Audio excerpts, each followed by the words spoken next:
وارد بازار خرسی شده. متاسفانه آل سیزن کنسل شد.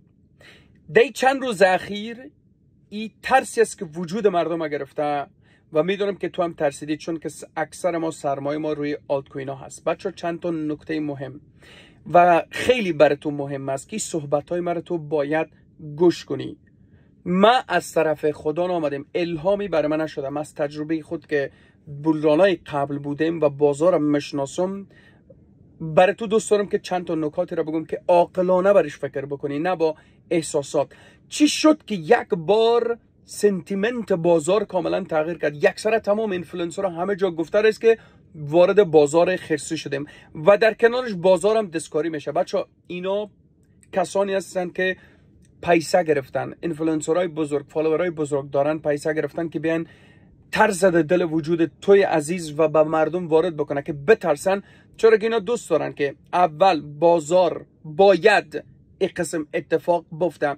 یادتان باشه پیش از رشد بزرگ همیشه این کار اینا انجام دادن. تا شاید تو کسی باشه که جدید داخل کریپتو باشه و این چیز ناشناخته باشه و کاملا ترس خورده باشی، وقتی میبینی بازار سرخ شده و اکثرا داره میای پایین. ولی کسانی که در کنار ما داخل یوتیوب بودن، شما که دیگه براتون کاملا واضح هست و توی کسی نیستی که برای تو یک چیز جدید باشه. اگه اتفاق باشه 2 هفته 3 هفته پیش برای شما خب تحلیلات دقیق براتون کردیم که $99,000 $93,000 و شما میدونید که قیمتا رو ما قبلا گفتیم و قرار است ببینه. دیگه تو نباید از این موضوع بترسی. ببین بچه‌ها، همون قدر که اینفلوئنسرها یا هر کسی که دارن گپ میزنن که آل سیزن خلاص شد بازار خرسی شدیم، ببینید به اندازه حداقل 3 برابر از او دیتایی وجود داره که ما هنوز سقف بازار را ندیدیم و اینا بازار را دستکاری میکنن، میترسن ریتیل ها خارج شون، سود خودشون بیشتر شوه. ما هنوز هیچ اتفاقی نفتیده.